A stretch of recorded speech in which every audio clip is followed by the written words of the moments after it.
Hi, this is Aaron Dubinsky coming to you today from the Chut Shel Chesed Yeshiva in the holy city of Yerushalayim in the exquisite state of Israel, under the direction of our beloved rabbi and spiritual guide, Rabbi Shalom Arush. May Hashem bless him always. Well, we started the Torah over. You'll have to forgive me. This was for a couple of weeks ago, but we finally get a chance to say it. It's too important to pass up. We started the Torah over like we always do. We live our lives in cycles that repeat themselves and repeat themselves and repeat themselves. Why? Because we don't get it the first time. We have to keep repeating it, otherwise we won't get it. It says that Hashem created the heavens and the earth. Why? So that at some time in the future, say like right now, when somebody says, no, Israel is ours, it belongs to us, we're the Fakistinians and it belongs to us. No, it's Hashem's. He can give it to whomever he chooses, and he chose to give it to the Jewish people thousands of years ago, and he has kept going on this. He has kept renewing this vow. But something very important happened in the first book of Genesis, the first book of Bereshit. Sacrifices, the first sacrifices, Cain and Abel, Cain and Abel. One was taken and one was not. And we learn why, because when we give a sacrifice, we're now aware of the fact that it must come from our best, not from what's left over, not from second class, third class, fifth class, 10th class, from our very, very best. Why do I emphasize this?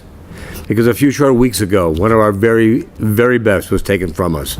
A soldier of Israel, a soldier of America, a man who brought people back to Hashem, Ari Fuld. It's a tremendous loss, but it's a sacrifice. How do we know? Because he was one of our best. And it so bothered me that this happened that I kept talking to HaKadosh Baruch Hu. In all my conversations with Hashem, I said, why? Why did this have to happen? What do we need to know from this? What can we do? What can we do to make sure this doesn't happen anymore? And after several days, an answer came to me. Now, I won't tell you necessarily it came from Hashem, but the answer came to me. And the answer is, we don't live the lives we're supposed to live. That's the problem. We do not live the lives we're supposed to live. For all of you out there who have children, to all of you out there who know people who have children, to all of you out there who have ever been a child, one thing you would have to agree on, that by and large, most parents want their children to live a life of love and joy and fulfillment. Not one would say, I think you should take little Shlomo and let's take him out and beat him every once in a while. Nobody says this. Nobody. This is a life we are meant to live, a life of love, joy, and fulfillment. And most of us have settled into something far less than that. But the good news is, it's available to everybody, and I'm going to give you the secret today. If you'll just stick with me till the end, you'll have the secret, and you'll be able to do it yourself. Wouldn't you love to wake up every single morning and say, God, it's good to be alive. Thank you so much for waking me up to this beautiful day that you've created. And it will live your whole life through that day with a smile on your face. Okay, maybe not a physical smile, but a theoretical smile. A day of joy, complete joy through the day. Oh yes, of course, there'll be moments when something might affect that joy. It's only being human. We're not perfect. Only one is perfect. But that's the way we live our lives. And when we go to sleep at night, after we do our cheshbon nefesh and our prayers, we thank Hashem for the fact He gave us this one more day to live such a beautiful life in. Do you feel like this every day? I mean, some of you I'm sure do. But wouldn't you all like to feel like this? Isn't this a life that you think you're meant to live? Isn't this a life that everybody says Hashem owes me? He doesn't owe you anything, but everybody says Hashem owes me this life. He doesn't. He doesn't owe you anything. He gives you life. He gives you all the things that you have in life, all the things that work in your body and make it so that you can live a normal life. This He gives you as a gift without you ever asking. He owes you nothing. But He'd like to have you have a happy life. How do I know this? Because you want your children to live a life of joy and love and fulfillment. And we are made what? B'Tselem Elokim. We are made in the image of God. So if we're made in the image of God and we feel that way, certainly He feels that way to 1,000,000 times beyond what we can even imagine. But how do we do it? Okay, back to basics very quickly, and then we're going to go beyond the basics. First, we know from the Rambam, this goes back over 1,000 years ago, that everything that is, was, or ever will be comes from HaKadosh Baruch Hu. We also know, just instinctively, that He doesn't waste His time doing anything for nothing. There's always a purpose in what He does. That's 2. 3, because He's a loving Father, everything, not most things, everything He does, whether or not we see it at the moment, is for our ultimate best. Now, here's where we come into a problem. Most of us can admit all these things up here. The question is, how do you take it from here to here? Rav Arush Shlita, Rav Brody Shlita will both tell you, the longest distance in the universe is from the head to the heart.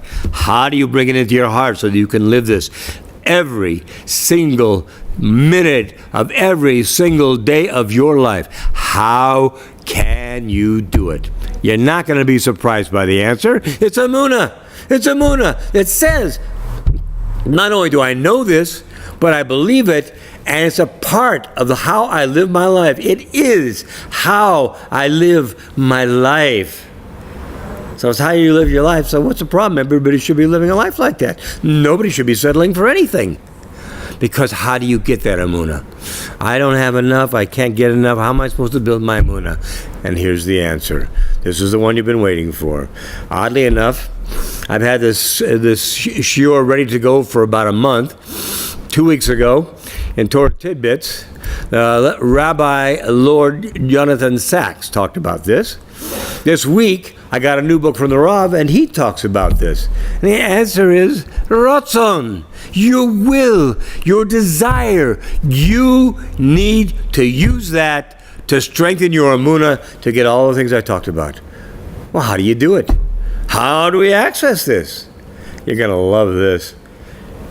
It's in your DNA. We are stiff-necked people. How many times does Torah tell us this? Not necessarily in a good way. More like in a bad way. These are stiff-necked people. They won't do this. They won't do that. Stiff-necked was given to us for reason. The reason, when they tell us, don't learn Torah, we say, sorry, we're going to keep learning Torah. When they say, shut your synagogues, we say, sorry, we're not shutting our synagogues. When they say, don't teach your children, we say, sorry, we're going to teach our children. That's a good way. Those are good ways of using your ratzon. I'm going to give you another thing that's a good way to use your ratzon. You say, right up here and right in here, I will not settle for anything less than a life of total emunah, joy, love, fulfillment. If a wall comes up in front of me, I'll knock it down. I'll go over it. I'll go around it. I'll go under it. I'll go through it. I'll do whatever I have to do to go around it. Why? Because I'm a stiff-necked person and I will not settle for less. I want to have everything Hashem wants me to have, and I'm not willing to settle for anything less than that. Can you do that? Could you put yourself in that position? Of course you can. You have to want it. You have to want it so bad, you can't do anything to make you stop getting it. It's like a marathon runner. Somebody doesn't get up one morning and say, gee, I think I'll run 26.2 miles today. Of course not. They train for it, and they push for it, and they get to a place where they, in their own terms, hit a wall. They can't go any further.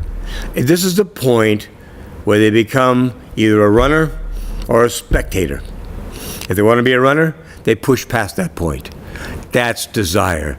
That's ratzon. This is what takes you to the point. This is your will. And this is for nothing. This is for running. Can you imagine? You do this for running. How would you like to do this for your whole life? You do it for your life, so you live a life of emunah, of love, of joy, of fulfillment. To walk around all day long with a theoretical, at least, smile on your face. To have a moment where something maybe takes you off the line, but it's a moment. And you go, oh yeah, I forgot. Thank you, Hashem. I don't know why I'm thanking you, but I'm thanking you because I know this is for my ultimate best. The problem is in ultimate, we don't know what ultimate means. Ultimate could be 2 seconds from now. It could be 2 weeks from now. Could be 2 years from now. Could be 2 decades from now. Could be 2 lifetimes from now. And we don't know. That's why your emunah has to be strong. It has to be built to the maximum, and it's your will that will build it to the maximum. And then when you get it, and you start living that life, and you realize how wonderful it is, you want to pass it on. You don't want to keep it to yourself. Give it to your children. Give it to your grandchildren, to your brothers, your sisters, your mothers, your fathers, your friends, anybody who will listen to you, because guess what, boys and girls? Because when you do that, when all of us, enough of us, have gotten to the point where we live this kind of a life, and we are so enamored with Hashem because of all that He gives us, how close does that bring Mashiach Tzidkenu? So this is what we want to do. We want to access what Hashem has already given us. It's inside of us. We just have to access it.